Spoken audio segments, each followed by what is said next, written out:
saat Nico Paz mengambil bola di lini tengah dan melesat melewati pemain bertahan Fiorentina, seisi stadion terhenyak. Sebuah gocekan halus lalu tembakan akurat ke pojok gawang. Gol yang bukan sekadar angka di papan skor, melainkan simbol perjalanan luar biasa seorang pemain muda yang kini menjadi perhatian dunia.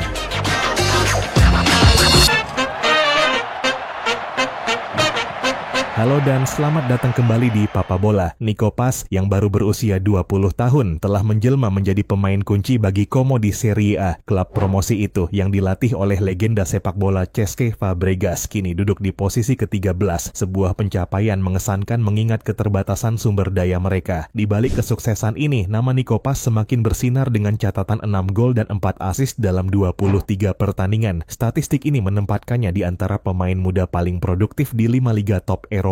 Ya, Paz termasuk dalam daftar pemain U20 dengan kontribusi gol dan assist terbanyak di 5 liga top Eropa. Dengan total 9 kontribusi gol, 6 gol, dan 3 assist. Ia bersaing dengan nama-nama besar seperti Lamine Yamal, 15, Santiago Castro, 10, Jamie Bynoe Gittens, Des, João Neves, 9. Fakta ini semakin mempertegas statusnya sebagai salah satu prospek paling menjanjikan dari Argentina saat ini. Tak heran, keputusan telah dibuat. Nico Paz akan kembali dipanggil ke timnas Argentina pada Maret mendatang. Lionel Scaloni dan staf kepelatihan Albiceleste melihat perkembangan pesatnya sebagai aset berharga bagi masa depan tim. Namun sorotan tak hanya datang dari Argentina. Real Madrid, klub yang membesarkan Paz, mengamati setiap langkahnya. Di Valdebebas, tempat Akademi Madrid melahirkan talenta terbaik. Pembicaraan tentang Paz semakin nyaring. Ironisnya, ia menjadi bukti nyata dari permasalahan yang berulang di Los Blancos. Kecenderungan untuk menggelontorkan jutaan euro demi pemain jadi, alih-alih memberikan kepercayaan kepada talenta muda akademi mereka sendiri. Menariknya, Paz tak hanya bersinar dalam urusan mencetak gol atau menciptakan peluang, tetapi juga menunjukkan sisi lain dari permainannya, kemampuan bertahan yang tak kalah impresif. Dibandingkan dengan Pedri, gelandang Barcelona yang lebih sering bermain dalam peran yang lebih dalam, Paz justru mencatat angka yang lebih baik dalam beberapa aspek pertahanan. Dalam urusan tackle sukses misalnya, Paz sedikit lebih unggul dengan rata-rata lebih dari 1 tackle bersih per laga dibandingkan Pedri yang hanya mencatatkan 0,9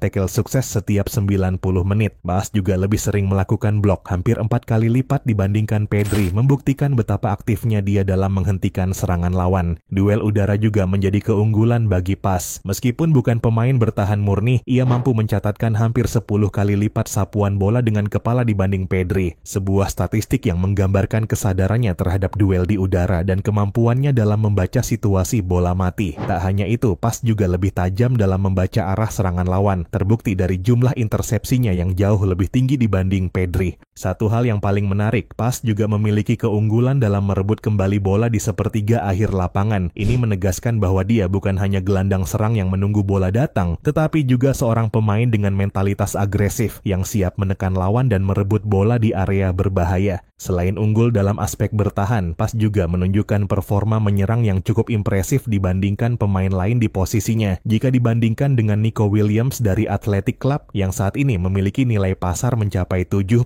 juta euro, jauh lebih tinggi dibandingkan nilai Paz yang masih di angka 20 juta euro. Statistiknya menunjukkan bahwa ia tidak kalah bersinar. Dalam urusan menciptakan peluang dan efektivitas serangan, Paz justru lebih unggul dalam beberapa aspek. Dengan 61 tembakan sepanjang musim dibandingkan 27 milik Williams, Paz menunjukkan dirinya sebagai pemain yang lebih aktif dalam mencoba mencetak gol. Akurasi tembakannya pun mencapai 48%, lebih tinggi dibandingkan Williams yang hanya 41%. Selain itu, Paz mencatatkan 3,18 tembakan per 90 menit, jauh lebih sering dibandingkan Williams yang hanya mencatatkan 1,68 tembakan per 90 menit. Perbedaan yang lebih mencolok terlihat pada kontribusi gol. Paz mencetak 6 gol musim ini dengan rata-rata 0,31 gol per 90 menit, jauh lebih tinggi dibandingkan Williams yang hanya mencatatkan 1 gol dengan rasio 0,06 per 90 menit. Dalam hal kontribusi langsung terhadap serangan, Paz juga memiliki nilai ekspektasi gol sebesar 7,44,